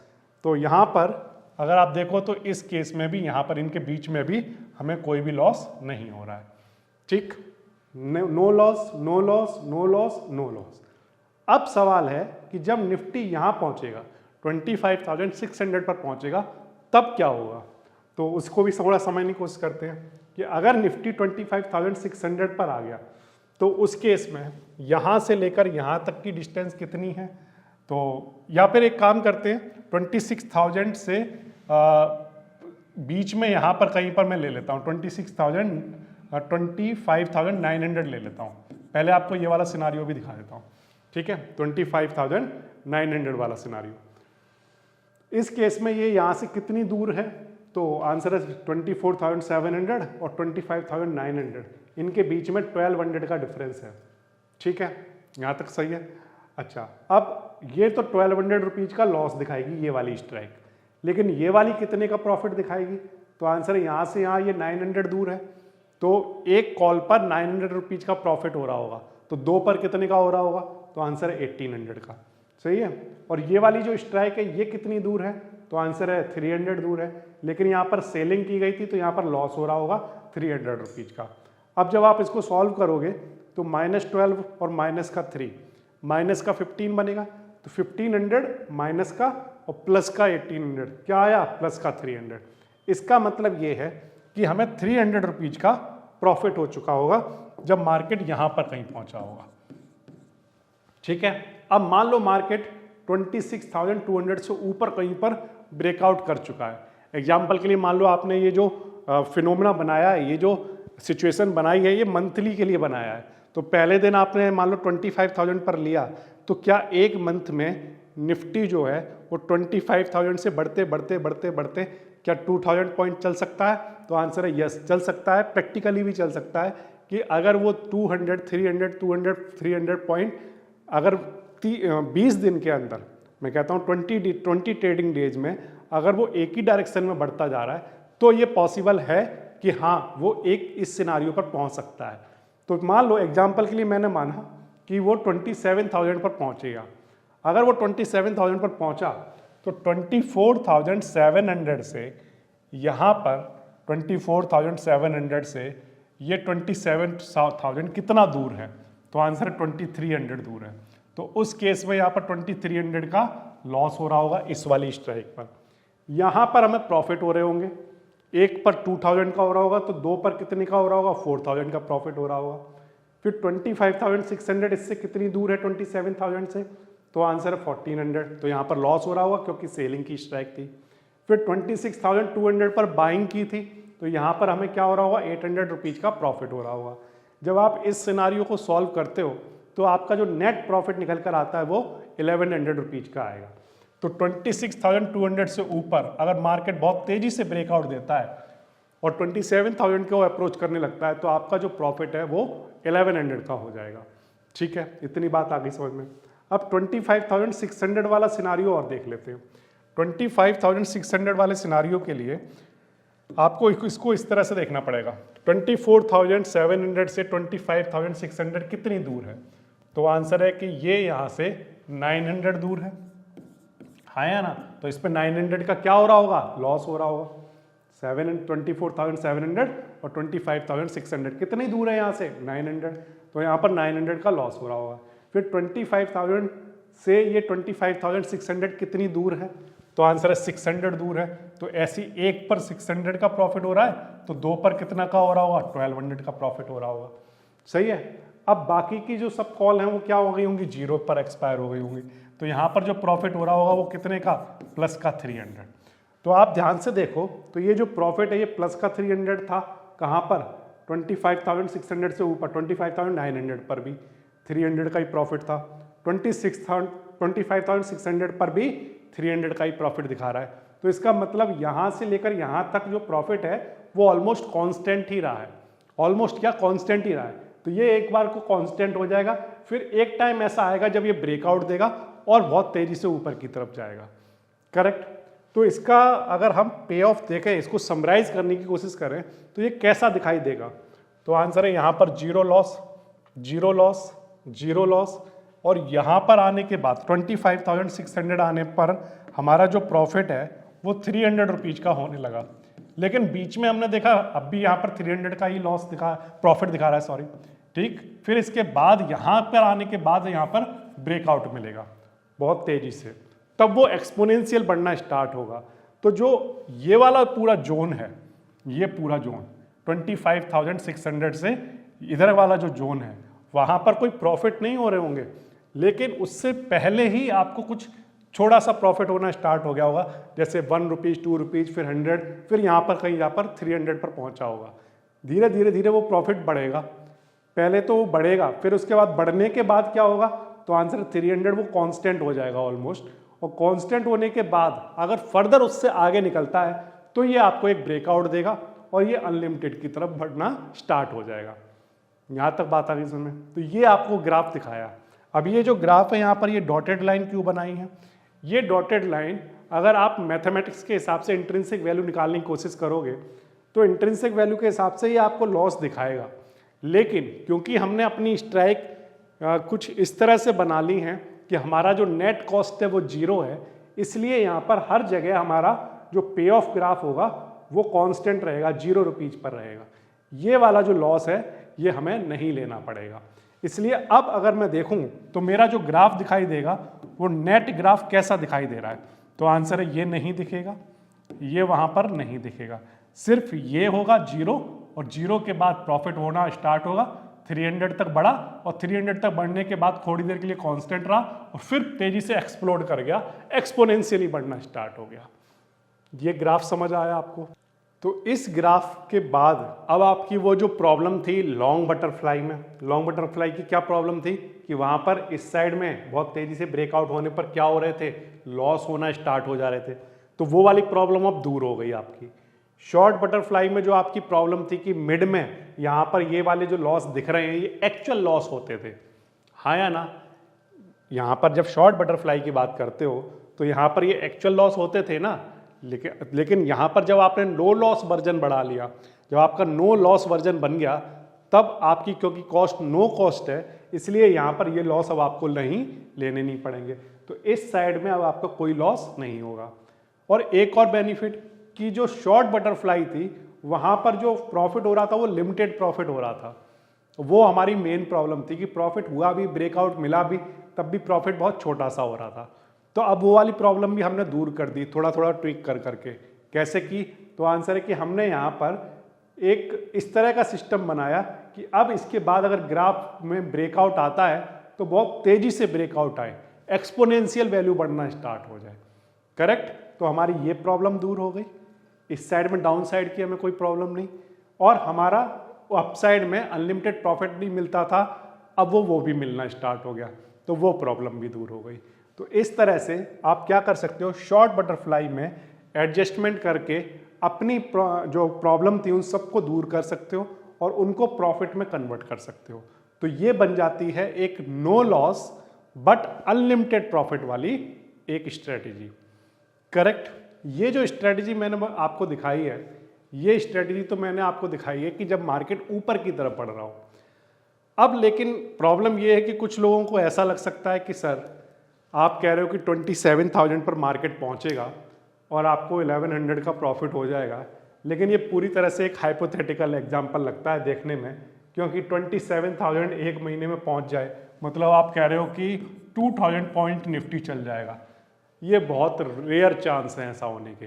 तो आप बिल्कुल सही कह रहे हो, 25,000 से 27,000 1 मंथ में भी पहुंच जाए, ऐसा बहुत लो प्रोबेबिलिटी है ऐसा होने की। करेक्ट, बात तो सही है। लेकिन मैं आपसे ये पूछता हूँ कि फिर तो इसका कोई फ़ायदा है नहीं, तो आंसर है हाँ, कोई फ़ायदा नहीं है, क्योंकि ऐसा जब होगा ही नहीं तो फिर फ़ायदा क्या है, 27,000 जाएगा ही नहीं। तो मैं आपसे ये पूछता हूँ क्या 1 मंथ में निफ्टी 25,000 से 26,200 तक पहुँच सकता है 1 मंथ में? तो आंसर है 1200 पॉइंट जाना है, तो जनरली 200 पॉइंट तक तो मूव आ ही जाता है निफ्टी में। तो हाँ, ऐसा लगता है कि ऐसे 6 मूव लेकर आने हैं। अगर ऐसे 600 मूव आ गए एक ही पर्टिकुलर डायरेक्शन में 20 ट्रेडिंग सेशन में, तो हाँ ये पॉसिबल है। तो फिर मैं आपसे ये कहता हूँ कि चलो, आपकी बात मान ली मैंने।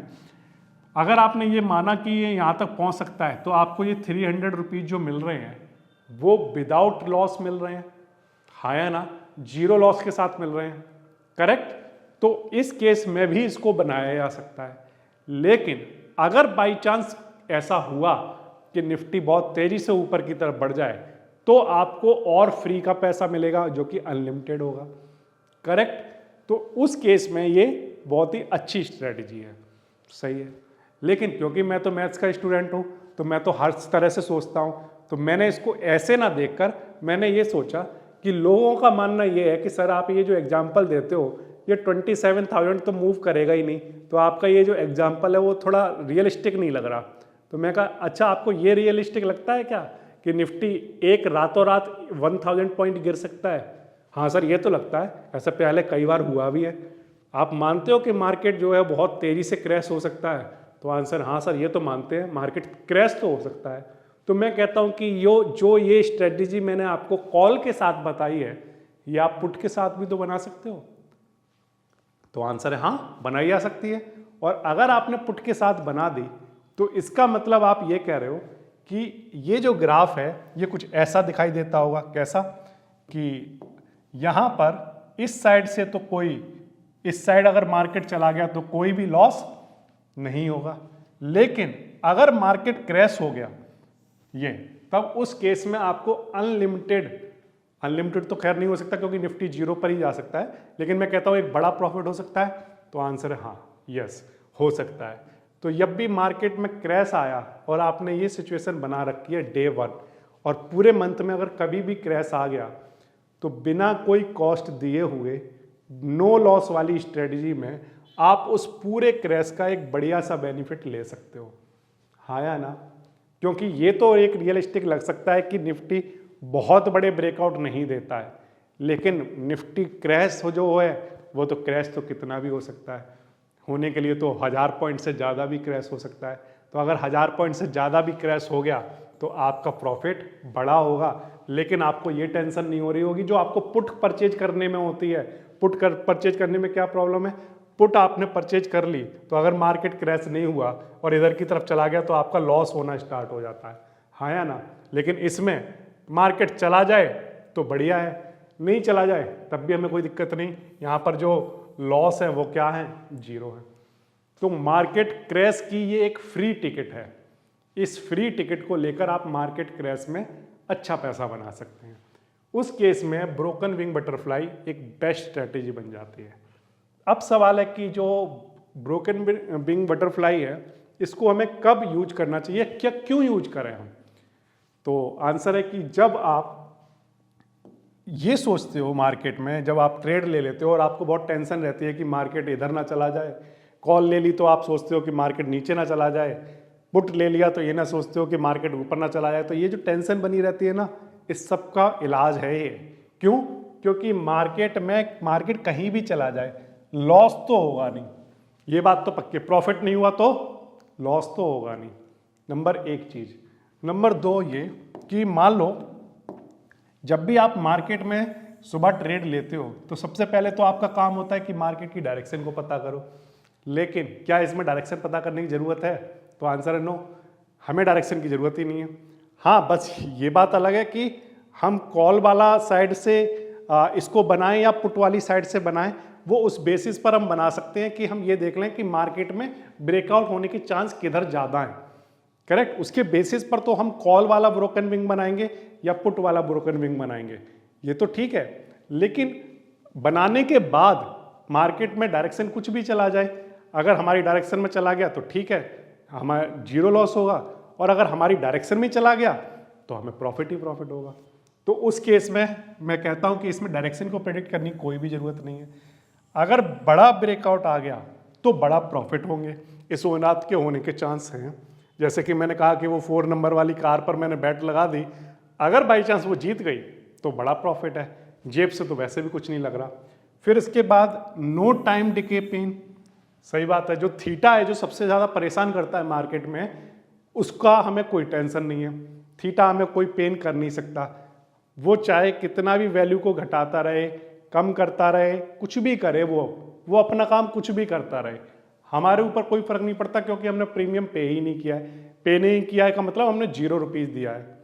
करेक्ट, तो हमें कोई लॉस तो होगा नहीं, तो हमें थीटा की कोई भी टेंशन नहीं है। जो एक बायर की सबसे बड़ी टेंशन होती है ना थीटा, अब उस टेंशन से बिल्कुल खत्म हो चुकी है।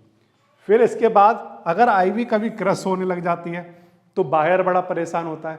एक बायर के लिए जब भी आईवी क्रश होती है, मार्केट साइडवेज होना स्टार्ट हो जाता है, तो उसके प्रीमियम की वैल्यू डिके होना स्टार्ट हो जाती है, वेगा अपना काम अच्छे से करता नहीं है, तब उस केस में बायर को लॉस होने लगते हैं उनके प्रीमियम के। लेकिन इस केस में आईवी क्रश भी हो गई तब भी क्या फ़र्क पड़ता है? क्यों? क्योंकि वहाँ पर लॉस तो होना ही नहीं है। फिर इसके बाद कोई ट्रेंड का रिस्क नहीं है, हाँ या ना? ट्रेंड का रिस्क क्यों नहीं है? क्योंकि मार्केट में ट्रेंड कुछ भी बन जाए, हमारी ट्रेड लेने के बाद हमारी डायरेक्शन में ट्रेंड बन जाए, बढ़िया है, फ्री का पैसा।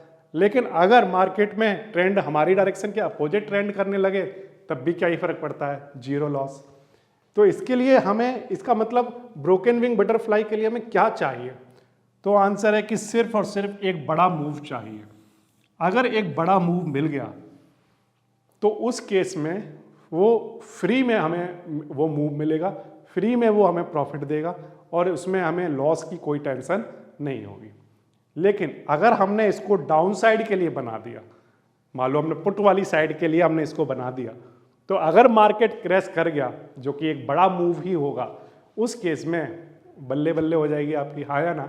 उसमें तो आपको बहुत सारे प्रॉफिट होने के चांस रहेंगे। लेकिन एक और इम्पोर्टेंट बात कि कुछ मार्केट में ऐसा इवेंट हो गया, कुछ ऐसी न्यूज आ गई जिसमें मार्केट अगले दिन गैप अप हो गया, आपने जब ये सिनारियो बनाया और गैप अप हो गया, तब आप सोचो कि फिर उसके बाद अब ब्रेकआउट के लिए आपके चांस जो हैं वो बढ़ते चले जाएंगे। तो गैप अप हो जाने पर ऊपर जब आपने कॉल वाला बना रखा है तो उसमें प्रॉफिट होगा, लेकिन अगर आपने पुट वाली साइड का बना रखा है और मार्केट डाउन चला गया, यानी कि अगले दिन गैप डाउन खुलता है मार्केट, तो आपका प्रॉफिट बढ़ना स्टार्ट हो जाएगा, हाँ या ना? क्रैश ना भी हुआ, गैप डाउन होता गया 2-3 दिन, तब भी आप प्रॉफिट में आ जाओगे और फिर एग्जिट कर जाओ। करेक्ट? तो ये कुछ रीजन है जिनसे हम, जिसकी वजह से हम ब्रोकन विंग बटरफ्लाई को बाय करना पसंद करेंगे। फिर इसके बाद हम बात करते हैं कि ऐसा कब करना चाहिए कि जब ब्रोकन विंग बटरफ्लाई को बनाना चाहिए। तो आंसर है कि जब भी आरबीआई या बजट या फिर फेड की मीटिंग हो रही हो, कोई ऐसे अनाउंसमेंट आने वाले हों जिसमें एक बड़ी रैली हो सकती है। बजट के टाइम पर आप देखते हो बड़ी रैली होती है, तो उस केस में आप इस सिनारियो को बना सकते हो। फिर इसके बाद अगर मान लो किसी स्टॉक में रिजल्ट अनाउंसमेंट हो रहा है और आपको लग रहा है कि उसका रिजल्ट बहुत अच्छा होने वाला है या बहुत ख़राब होने वाला है, दोनों ही केस में अगर अच्छा लगने वाला है तो आप कॉल्स के साथ इस सिनारियो को बना लो, कॉल्स के साथ शॉर्ट बटरफ्लाई का ब्रोक करा दो, या अगर लग रहा है कि इसका रिजल्ट बहुत ख़राब होने वाला है और ये तो गया डाउनवर्ड डायरेक्शन में, तो उस केस में पुट के साथ बना लो यही सिनारियो, करेक्ट। तो उस केस में भी आपको नो लॉस में आपको प्रॉफिट होने के चांस रहेंगे, करेक्ट। फिर इसके बाद जब आई भी लो हो लेकिन अगर मार्केट में बहुत तेजी से एक्सपेंड होने के सिनारियो बनते नजर आ रहे हो, आपने ऑप्शन चेन को देखा और वहां पर ओपन इंटरेस्ट ये बता रहा है कि अब एक पर्टिकुलर डायरेक्शन में बहुत तेजी से ब्रेकआउट आने वाला है, आपने चार्ट पर देखा तो चार्ट में कुछ ऐसे पैटर्न बन रहे हैं जो दिखा रहे हैं कि अब ब्रेकआउट निश्चित है, या तो ऊपर हो या नीचे हो, जैसा भी हो उस टाइम पर आप इसको बना सकते हो। तो ओवरऑल अगर आप देखोगे ना तो मेन चीज़ यही है, ब्रेकआउट आना चाहिए चाहे किसी भी डायरेक्शन में आए। जिस डायरेक्शन में ब्रेकआउट आता हुआ दिख रहा होगा उसी के अकॉर्डिंग कॉल या पुट का आप बटरफ्लाई बना लोगे, ठीक। तो मेन चीज़ इसमें क्या है, चाहे एक्सपायरी के ब्रेकआउट हो, चाहे एक ब्रेकआउट का स्ट्रक्चर बन रहा हो, चाहे न्यूज की वजह से ब्रेकआउट आ रहा हो, मेन चीज़ है ब्रेकआउट आना चाहिए। और ब्रेकआउट आने पर चाहे मार्केट क्रैश की कंडीशन बन रही हो चाहे ऊपर की तरफ बन रही हो, मार्केट क्रैश होगा तो प्रॉफिट होगा, हाँ या ना, क्लियर है। तो ये कुछ सिचुएशन है जब इस बटरफ्लाई के शॉर्ट वर्जन को ब्रोकन विंग में कन्वर्ट किया जाना चाहिए। फिर इसके बाद बात करते हैं मेन चीज़ कि इसे कब यूज नहीं करना चाहिए। ऐसा थोड़ी है कि हर बार यूज करना है, तो आंसर है कुछ चीज़ें ऐसी हैं जिनकी वजह से इसके कुछ डिसएडवांटेज हैं जिसकी वजह से इसको यूज नहीं भी करना चाहिए। अगर मान लो मार्केट में कोई ब्रेकआउट नहीं आ रहा, कोई इवेंट नहीं है, तो इसको बनाना प्योरली एक बेवकूफ़ी होगी क्योंकि कोई ब्रेकआउट है नहीं, सही है। ठीक है सर, ब्रेकआउट नहीं है तो क्या हो गया, जीरो प्रॉफिट और जीरो लॉस, हमारा कोई लॉस थोड़ी होगा। लेकिन ब्रोकरेज क्यों भूल रहे हो, ब्रोकरेज तो लगेंगी ना। अब इसमें 1 2 3 4 5 आपने लॉट खरीदे हैं या सेल किए हैं टोटल, ध्यान करो 24,700 पर सेल, 25,000 पर क्या किया था, 2 बाय किए थे, फिर 25,600 पर एक सेलिंग थी, 26,200 पर एक बाइंग थी, तो 5 क्वांटिटी बाइंग और सेलिंग टोटल की गई। फिर जब एग्जिट करोगे तो उनको फिर से सेल जब करोगे, जब एग्जिट कर रहे होगे, स्क्वायर ऑफ कर रहे होगे अपनी पोजीशन को, तो टोटल 10 हो गए। 10 लॉट का खरीदना बेचना होगा, उन पर जो ब्रोकरेज लगेगी, उन पर जो कमीशन लगेंगे वो अलग हैं। तो हमेशा ध्यान रखना कि जब भी कोई एक स्ट्रेटजी एक्सप्लेन की जाती है और जिसमें ये बोला जाता है कि जीरो लॉस, तो हाँ वो सही बात है, मैथमेटिक्स से ये प्रूवन स्ट्रेटजी है कि हाँ इसमें कोई भी लॉस नहीं होगा in term of profit and loss. लेकिन इन टर्म ऑफ जो ब्रोकरेज और कमीशन है उसके केस में आपका लॉस होगा अगर आपको ब्रेकआउट नहीं मिला। तो ये फ्री की टिकट तो है, लेकिन ये कुछ वैसी ही है कि मान लो एक जगह कार की रेसिंग हो रही है और उस पर मुझे बैट लगाने को मिलेगी फ्री में, लेकिन उस जगह पर अंदर एंटर करने के लिए कुछ चार्ज लगता है। मान लो एक टिकट है, मान लो एग्जाम्पल ये कहता हूँ कि 200 रुपये की टिकट है उस हॉल में एंटर करने के लिए, तो मान लो मैंने 200 रुपये की टिकट लेकर उसमें एंटर कर गया, अब मैं बैट लगाऊं तो वो फ्री है, लेकिन वो 200 रुपये। मान लो मैं कहता हूँ मेरी कार नंबर 4 हार गई, उसमें मुझे कोई लॉस नहीं हुआ, लेकिन जो 200 रुपये की टिकट थी वो तो बेकार हो गई ना, हाँ या ना। तो 200 रुपये तो लगे ना, तो वो ब्रोकरेज का हमेशा रहेगा, इस बात को ध्यान रखना। तो इसलिए जब तक ब्रेकआउट के लिए श्योर शॉट ना हो तब तक इस स्ट्रेटजी को नहीं बनाना है। हाँ ये बात अलग है कि जो कुछ प्रोफेशनल ट्रेडर हैं और वो जानते हैं कि मार्केट अब क्रैश करने वाला है, तो वो 200 रुपये की टेंशन नहीं ले रहे, क्योंकि जब मार्केट क्रैश करेगा तो यहाँ पर फ्री फंड में आपको पैसा मिलने वाला है बिना टेंशन के, क्योंकि आपको इधर की डायरेक्शन में कोई टेंशन ही नहीं है, इधर तो कोई लॉस होगा ही नहीं ना, मार्केट क्रैश होगा तो इधर प्रॉफिट मिलेगा। क्रैश के केस में एक अच्छी स्ट्रेटजी है ये, करेक्ट, लेकिन क्रैश का भी पता होना चाहिए कि हाँ होने वाला है। अगर क्रैश नहीं हुआ तो फिर से वही अगेन 200 रुपये जेब से चले गए, मतलब कि ब्रोकरेज और कमीशन जेब से चला गया। ऐसा होने की प्रोबेबिलिटी बहुत लो होती है। क्या होने की सर? इस बात की प्रोबेबिलिटी बहुत कम है कि मार्केट डेली क्रैश तो करता नहीं है कि आज भी क्रैश हुआ, कल भी क्रैश हुआ, परसों क्रैश हो गया, ऐसा तो होता नहीं। क्रैश होने की प्रोबेबिलिटी बहुत कम होती है, या ऐसे ब्रेकआउट भी रोज नहीं आते हैं कि निफ्टी 600 पॉइंट चल गया डेली, ऐसा भी नहीं होता है। ज़्यादातर टाइम वो साइडवेज रहता है, इसलिए इसमें जो प्रॉफिट होने वाली जो प्रोबेबिलिटी है वो बहुत लो है, करेक्ट। हाँ, क्योंकि इसमें लॉस नहीं हो रहा है तो इसलिए इस बात की टेंशन नहीं है कि अगर मान लो नहीं भी ब्रेकआउट आया तो लॉस होने लगेगा, नो, लॉस वाली कंडीशन नहीं है, लेकिन फिर भी स्टिल ब्रोकरेज तो माइंड में रहती है ना। फिर इसके बाद अगर एक्सपायरी पे ऑफ जो है वही क्लियर है, मतलब मान लो मैंने ये आपको ये स्ट्रेटेजी बताई और आपने मार्केट में अप्लाई भी कर दी, बिल्कुल ठीक है, नेट कॉस्ट आपकी जीरो भी थी, लेकिन एक्सपायरी से पहले आपने देखा कि वहाँ पर तो सर लॉस दिखा रहा है एक्सपायरी से पहले, और आप तो कह रहे थे कि नो लॉस की कंडीशन है यहाँ पर। तो एक्सपायरी से पहले तो कुछ भी हो सकता है। वो मैंने आपको जो ग्राफ दिखाया था ना, उस ग्राफ में जो यहाँ पर ये वाला जो ग्राफ था, ये वाली कंडीशन के लॉस आपको दिख रहे होंगे, करेक्ट, जब एक्सपायरी से पहले। लेकिन एक्सपायरी वाले दिन वो सारे लॉस अपने आप जीरो हो गए होंगे, लेकिन कब हुए होंगे? एक्सपायरी वाले दिन। अब एक्सपायरी से पहले जिसने भी ये बनाया होगा तो वो सोचेगा कि अरे सर ने गलत बता दिया, ये तो जीरो हो रहा है, यहाँ पर जीरो नहीं हो रहा है, यहाँ पर तो लॉस दिखा रहा है, लेकिन वो एक्सपायरी से पहले। तो इसका एक डिसएडवांटेज ये है कि एक्सपायरी वाले दिन क्या होगा वो बहुत क्लियर होता है, लेकिन एक्सपायरी से पहले क्या होगा वो बहुत क्लियर नहीं है। तो क्योंकि एक्सपायरी से पहले आपको प्रॉफिट भी दिख सकते हैं, ये बात जरूरी नहीं है कि सिर्फ लॉस ही दिख रहे हो, आपको ब्रेकआउट आ गए हो और आपका प्रॉफिट होने स्टार्ट हो जाए तो आपको प्रॉफिट पहले भी दिख सकते हैं, ये बात ध्यान रखना, ठीक। तो ये कुछ कंडीशंस हैं जहां पर इसको यूज नहीं करना है। इसमें एक डिसएडवांटेज ये भी है कि एक ही डायरेक्शन में इसमें प्रॉफिट होता है, दोनों डायरेक्शन में प्रॉफिट नहीं होता। अगर मार्केट हमारे इधर डायरेक्शन में रहता है तो उस केस में हमें लॉस तो नहीं होता लेकिन प्रॉफिट भी नहीं होता, तो ये भी एक इसका डिसएडवांटेज है। और सबसे बड़ा डिसएडवांटेज तो वो ऑलवेज रहेगा ही, हाई ब्रोकेज और कमीशन, क्योंकि number of trade short butterfly के कंपैरिजन में अब बढ़ चुकी हैं। क्लियर? तो ये कुछ सिनारियो हैं जहां पर हमें इस जो ये वाली जो स्ट्रेटजी है इसको हमें अप्लाई नहीं करना है। ब्रेकआउट बहुत क्लियर दिखे तभी इसको अप्लाई करना है। ग्रीक्स की बात करें तो इस स्ट्रेटजी के अंदर ग्रीक्स सारे के सारे हेल्पफुल हैं। कैसे? जो डेल्टा है वो पॉजिटिव है। अब डेल्टा पॉजिटिव होने की वजह से हमें क्या होगा, हमारी जो अंडरलाइंग है वो तेजी से, जब अंडरलाइंग बढ़ेगी तो डेल्टा उसको बहुत तेजी से बढ़ाएगा। जो गामा है वो हाईली पॉजिटिव होता है।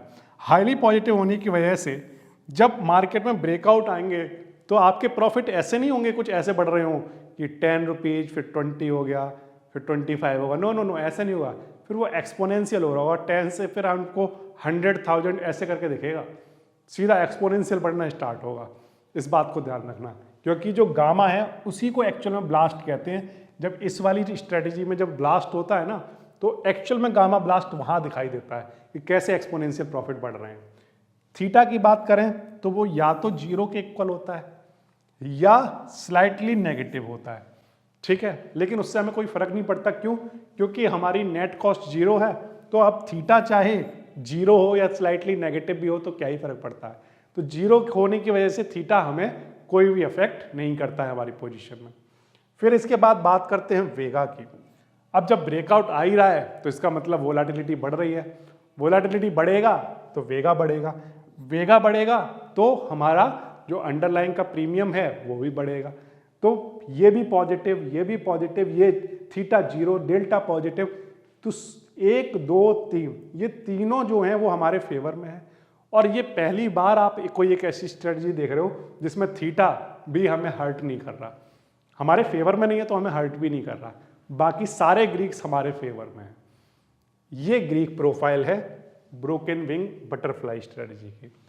एग्जिट टाइम की अगर हम बात करें कि कब एग्जिट कर लेना चाहिए, तो मान लो जब आपने इसको बनाया था और आप एक्सपेक्ट कर रहे थे कि मुझे, एग्जाम्पल के लिए कह रहा हूँ सिर्फ, कि 10,000 रुपीज़ का प्रॉफिट हो जाए तो बहुत है, लेकिन प्रॉफिट हो गया 20,000 का, यानी कि आपके एक्सपेक्टेड से डबल हो चुका है, तो आपको एग्जिट कर लेना चाहिए अब, क्योंकि ऐसा ना हो कि मार्केट वापस से आ जाए तो वो जो प्रॉफिट है वो कम होना स्टार्ट हो जाए।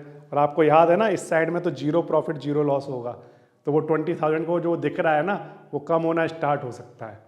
ये बात ध्यान रखना, कब कम होना स्टार्ट होगा, तो अगर मान लो थीटा ने एक्सपेंड करना स्टार्ट कर दिया, थीटा जो है वो तेजी से एक्सपेंड हो रहा है और टाइम डिके की वजह से प्रीमियम कम होते जा रहे हैं, तब ऐसा होगा। जैसे जैसे एक्सपायरी मान लो पास आएगी आपका, मैं कहता हूँ कि पहले दिन मान लो आपने बनाया ट्रेड बनाने के 5-6 दिन में ही ब्रेकआउट आ गया और ब्रेकआउट आने के बाद आपका प्रॉफिट होना स्टार्ट हो गया। अब 8-10 दिनों में आपका 20,000 तक प्रॉफिट पहुंच चुका था, लेकिन अब एक्सपायरी भी तो पास आ रही है, तो अब थीटा ने अपना काम तेजी से करना स्टार्ट किया, तो अब वो प्रीमियम को घटाना स्टार्ट करेगा। तो निफ्टी थोड़ा सा मूव भी कर रहा होगा ऊपर की तरफ, लेकिन थीटा अपना काम अब ज़्यादा कर रहा होगा, वो एक्सपेंड हो चुका है। तो जैसे जैसे एक्सपायरी पास आए उतना अगर प्रॉफिट हो रहा है तो उसको लेकर निकल लेने में ही फायदा है। ठीक, फिर इसके बाद अगर आईवी का भी क्रश होना स्टार्ट हो जाए, आपका 20,000 का प्रॉफिट हो रहा था अच्छा खासा, फिर आपने देखा ऑप्शन चेन में अरे आईवी तो क्रश होना स्टार्ट हो गई है, तो आईवी क्रश होगी, डिमांड घट रही है, इसका मतलब डिमांड घट रही है, यानी कि अब मार्केट में यहाँ पर जो आईवी घटने का मतलब ये हो गया कि अब डिमांड ना होने का मतलब कि अब जितनी तेजी से प्रीमियम बढ़ रहे थे अब उतनी तेजी से बढ़ेंगे नहीं। करेक्ट, तो उस केस में मार्केट साइडवेज हो गया, और जब साइडवेज हो गया तब उस केस में आपका प्रीमियम कम होता जाएगा, तो उस केस में भी आपको क्या कर लेना चाहिए, एग्जिट कर लेना चाहिए। तो एक्सपायरी से 2 दिन पहले ही आपको निकल जाना है, या इस बात का ध्यान रखना, जितना ज़्यादा एक्सपायरी से पहले प्रॉफिट हो जाए उतनी जल्दी निकल जाओ। ऐसा कोई रूल नहीं है कि 2 दिन पहले ही निकलना है, मैं इन जनरल कहता हूँ कि मान लो जितना कम टाइम बचा हो और उतने ही जल्दी आप निकल जाओगे तो बेटर रहेगा। ठीक है, टाइम कम बचेगा, प्रीमियम गलेंगे तो उसमें कोई फायदा नहीं है। जैसे ही प्रॉफिट हो निकल जाओ, एग्जिट कर जाओ। ठीक है, इसको केवल होल्ड तभी करना है एक्सपायरी तक जब मार्केट में स्ट्रेंथ फिर भी दिख रही हो कि नहीं एक्सपायरी वाले दिन और ब्रेकआउट आएगा और तेजी से ऊपर की तरफ जाएगा। जब तक ये क्लियर इंडिकेशन ना हो तब तक इस स्ट्रेटजी को एक्सपायरी तक होल्ड करना नहीं चाहिए। ठीक, जैसे ही जब भी प्रॉफिट हो जाए, चाहे 5वें दिन हो जाए, 6ठे दिन हो जाए, चाहे 10वें दिन प्रॉफिट हो जाए, फिर निकल जाना चाहिए, फिर बाकी के 10 दिन एग्जिट रहो उससे। क्लियर बात आपको? तो ये बात आपको कुछ बातें याद रखनी है कि जब प्रॉफिट 2 टाइम हो जाए तब, जब ब्रेकआउट की कैंडल बन चुकी हो, करेक्ट, और वो उसके बाद फिर वो नीचे की तरफ आना स्टार्ट हो रहा है तो आपको वहाँ पर एग्जिट कर लेना चाहिए। जैसे ही कैंडल खत्म होती है ना ब्रेकआउट वाली, एग्जिट कर जाओ, प्रॉफिट लो और मार्केट से बाहर। करेक्ट, ये एग्जिट टाइम की बात हो गई। तो मार्केट में क्रैश की कंडीशन के लिए एक अच्छी स्ट्रेटेजी भी है, ब्रेकआउट ऊपर की तरफ मिलता है तो एक अच्छी स्ट्रेटेजी है। उम्मीद करता हूं कि आप ये बात समझ पाए होंगे कि किस तरह से बिना लॉस के भी मार्केट में मैथ्स के स्टूडेंट चीज़ों को ट्विक करके अपना काम कर सकते हैं। तो आप इसी तरह की चीज़ों को अपने होमवर्क में कर सकते हैं कि मार्केट की ऑप्शन चेन को साथ में रखकर आप अपनी स्ट्रेटजी खुद से बनाओ और वहाँ पर उनको ट्विक करके, उनके ऑप्शन ग्रीक को ट्विक करके एक ऐसी स्ट्रेटजी बनाने की कोशिश करो जो मार्केट में आपको नो लॉस की कंडीशन पर लेकर जाए, लेकिन जब भी कराए तो एक बड़ा प्रॉफिट कराए। उम्मीद कर रहा हूँ कि आपको ये बात समझ में आ गई होगी। अब हम 2 चीज़ें कर सकते हैं, या तो मैं आपको अब इसी का पुट वाली साइड भी दिखाऊं जिसमें मार्केट अगर क्रैश हुआ तो कैसे इस फ्री टिकट से आप पूरे मार्केट क्रैश को ऑब्जर्व कर सकते हो, पूरा का पूरा प्रॉफिट एब्जॉर्ब करोगे। या तो आप ये देखना चाहते हो, या आप एक ऐसी स्ट्रेटजी समझना चाहते हो जिससे मार्केट में डेली इनकम की जा सकती है। आप इन दोनों स्ट्रेटजी में से कौन सी स्ट्रेटजी नेक्स्ट वीडियो में देखना चाहते हो, इसको प्लीज़ आप कमेंट सेक्शन में बता देना। अगर आप कहते हो कि ये जो आपने कॉल के लिए बनाया है सेम सिनारियो पुट के लिए बनाकर दिखा दो, तो फिर मैं आपको दिखाऊंगा कि मार्केट के क्रैश होने की कंडीशन के लिए इस स्ट्रेटजी को कैसे बनाया जाता है। अगर आप जानना चाहते हो कि मार्केट में डेली इनकम कैसे की जाए, इंट्राडे में डेली इनकम कैसे की जाती है, और मैंने एक लॉन्ग टाइम तक डेली इनकम की भी है मैंने खुद ने, तो अगर आप जानना चाहते हो कि वो स्ट्रेटजी कैसे काम करती है तो आपको कमेंट सेक्शन में बताना है कि आप डेली इनकम वाला जानना चाहते हो। आप जो भी कमेंट करोगे उसी के अकॉर्डिंग आपको नेक्स्ट वीडियो में मैं आपको चीज़ें एक्सप्लेन करने की कोशिश करूँगा। उम्मीद करता हूँ कि ये वीडियो आपको पसंद आई होगी। अगर आपको ये वीडियो पसंद आई है तो आपसे रिक्वेस्ट करूँगा कि प्लीज़ इसको शेयर ज़रूर करना। ये कुछ ऐसी चीज़ें हैं जो मार्केट में कोई बताना नहीं चाहता है, लेकिन मार्केट में रिटेल ट्रेडर इस तरह की स्ट्रेटजी को जब एक बार समझ लेगा तो मैं ये नहीं कह रहा हूँ कि इन्हीं स्ट्रेटजी को वो यूज करेगा, उसे एक थोड़ा ओवरऑल आइडिया लग जाएगा कि चीज़ें इस तरह से काम कर रही हैं, तो वो अपनी स्ट्रेटजी एक दिन खुद से बना लेगा। तो मैं मिलता हूँ आपसे नेक्स्ट वीडियो में। Thank you.